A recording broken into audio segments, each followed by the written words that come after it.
지난달 대구의 한 10대 학생이 병원 응급실을 전전하다 숨진 이른바 응급실 뺑뺑이 사건이 있었습니다.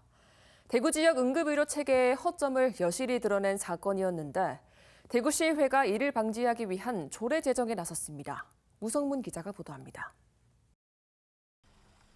지난달 19일 10대 학생이 대구 지역 병원 응급실을 떠돌다가 치료받지 못한 채 숨지는 이른바 응급실 뺑뺑이 사건이 발생했습니다. 지역 응급의료 체계의 허점이 여실히 드러나자 6개 종합병원이 응급환자 이송병원 선정 권한을 119 구급대에 부여하기로 합의하는 대응책을 내놨습니다. 하지만 법적, 제도적 구성력이 없고 응급실 과밀화 해소 등 근본 대책은 여전히 숙제로 남았습니다.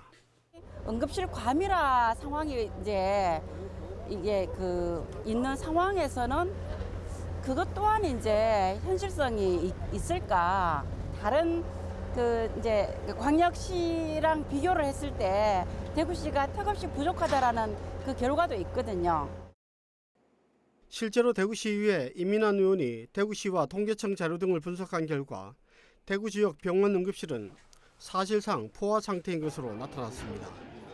2021년 기준 대구에 소재한 병원 응급실을 찾은 환자 수는 총 20만 9,957명으로 하루 평균 575명인데 비해 응급 병상 수는 337병상에 불과합니다.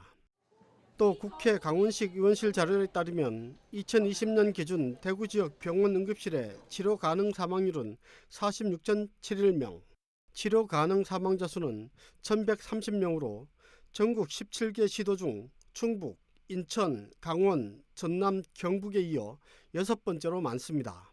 뺑뺑이 사건이 일어나서 안타깝게도 좀 생명을 잃었는데 이건 정말 이런 일이 있어서는 안 된다. 응급 구조를 갖는 사람이 병원에 다 전화를 해서 알아봐야 되고 한다는 게 모순이다.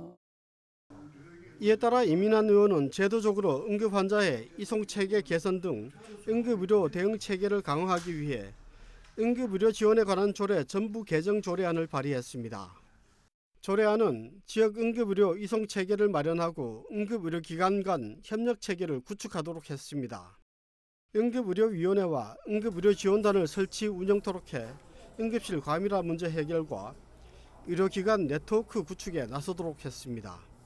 또 응급 상황에 대한 초동 조치가 가능한 자원을 늘리기 위해 시민을 대상으로 응급처치 교육을 시행하도록 하고 교육을 이수한 사람을 중심으로 자원봉사자를 모집해 운영할 수 있도록 했습니다. BTV 뉴스 우성문입니다.